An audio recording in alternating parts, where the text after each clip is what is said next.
अस्सलाम वालेकुम। रमज़ान के बाद लोगों का यूरिक एसिड क्यों बढ़ा हुआ होता है? ये बहुत लोगों का मसला है, लेकिन घबराएं ना, ये एक नॉर्मल प्रोसेस है। क्योंकि वो चीज़ें जो यूरिक एसिड बनाती हैं जिस्म के अंदर, वो हम ज़्यादा खाते हैं, और जो चीज़ें जिस्म से यूरिक एसिड को निकालती हैं उसमें हम कमी कर देते हैं। तो नतीजतन रमज़ान के बाद अक्सर लोगों का यूरिक एसिड बढ़ा हुआ होता है, और इसका अगर इलाज ना किया जाए तो ये गंठिया बन सकता है। लेकिन मेरे तजर्बे में सिर्फ हफ्ते 10 दिन के अंदर थोड़ा सा परहेज़ करें, वो आपको मैं बताता हूँ, तो आपका यूरिक एसिड दोबारा नॉर्मल हो जाता है। अब यूरिक एसिड रमज़ान में क्यों बढ़ जाता है? पहले ये देख लेते हैं यूरिक एसिड जिस्म में बनता कैसे है। जो पुराने सेल जिस्म के अंदर टूटते हैं, हर बंदे के अंदर टूटते हैं और 24 घंटे टूटते रहते हैं, नए बनते रहते हैं। तो जो सेल टूटते हैं उनके अंदर डीएनए और आरएनए आपने सुना होगा, वो न्यूक्लियोटाइड्स हैं, और उनके अंदर प्योरीन्स होते हैं। तो वो प्योरीन आते हैं। दूसरा, हम जब फ्रुक्टोज ज़्यादा खाते हैं तो वो फ्रुक्टोज भी एटीपी को इस्तेमाल करता है, और एटीपी भी एक न्यूक्लियोटाइड है, और उसके अंदर भी प्योरीन होता है। तो ये प्योरीन जिस्म के अंदर जब बनते हैं तो उनको एक ज़ेंथाइन एंजाइम होता है, वो उन्हें यूरिक एसिड में बदल देता है। तो गुर्दे उसको 70% पेशाब के थ्रू निकाल देते हैं, और 30% आपके स्टूल के थ्रू जिस्म से निकल जाता है। लेकिन अगर खुदा न खास्ता आपके गुर्दे से ही काम नहीं कर रहे, तो फिर भी यूरिक एसिड ज़्यादा हो सकता है। लेकिन उसकी बड़ी वजह ये होती है कि आप प्योरीन वाली खुराक ज़्यादा खाते हो। तो वो कौन सी है? Number 1, fructose. सबसे बड़ा प्रॉब्लम रमज़ान में फ्रुक्टोज का होता है। नंबर 1 फ्रुक्टोज वाली चीज़ है चीनी। जी हाँ, चीनी, गुड़, शक्कर, शहद, खजूर, इनके अंदर 50% से भी ज़्यादा फ्रुक्टोज होता है।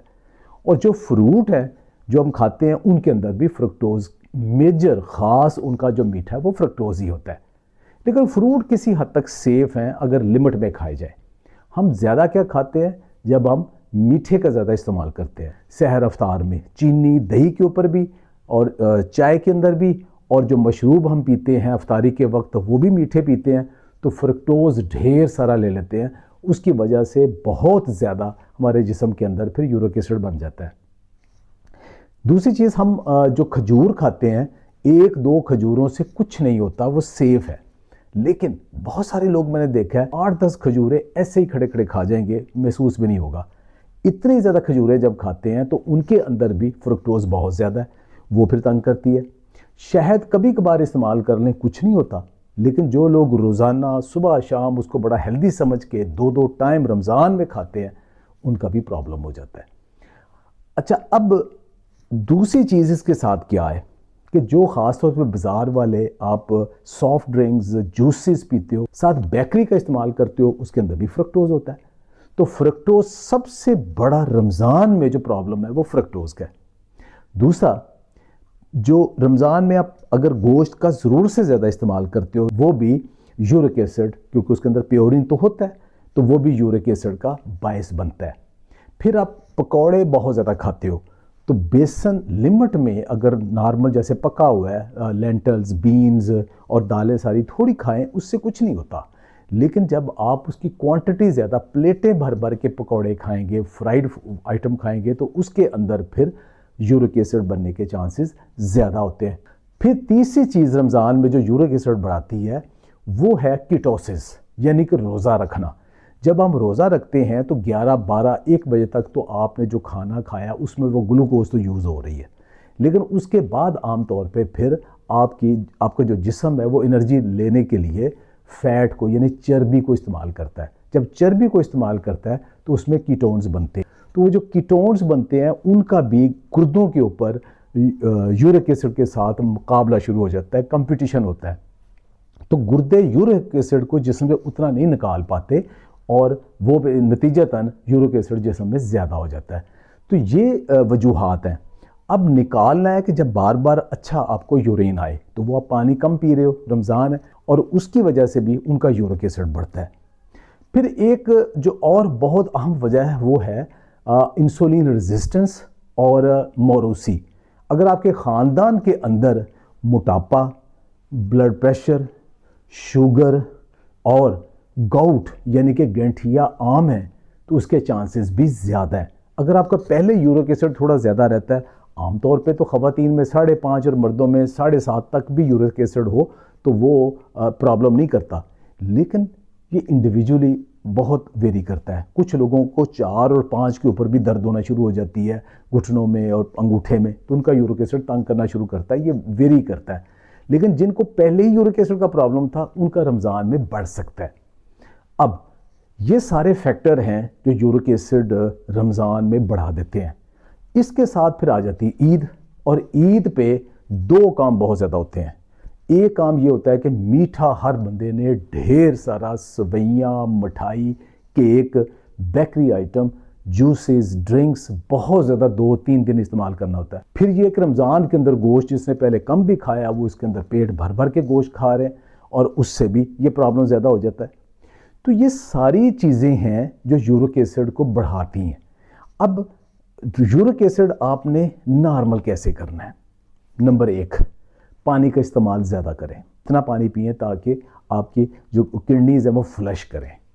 दूसरे नंबर पे आप मीठा 8-10 दिन के लिए जितना हो सके बंद कर दें, और फ्रूट भी थोड़ा लिमिट कर लें। फ्रूट सेफ है, मतलब सेब अगर दिन में 1 सेब खा लेते हैं, 1 संतरा खा लेते हैं, अमरूद खा लेते हैं, कदरे सेफ हैं, लेकिन इनको भी थोड़ी मिकदार में ही रखें ताकि आप अपना यूरिक एसिड नॉर्मल कर सकें।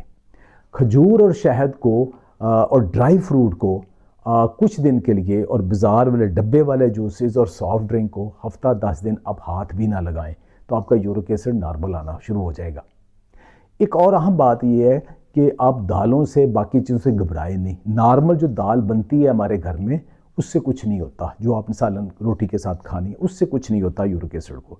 लेकिन जब आप गोश्त बहुत ज़्यादा, शामिया भी खा रहे हो, गोश्त भी खा रहे हो, ज़्यादा क्वांटिटी में खा रहे हो, शौक से खा रहे हो और यूरिक एसिड आपका ज़्यादा है, फिर इसको लिमिट कर दें।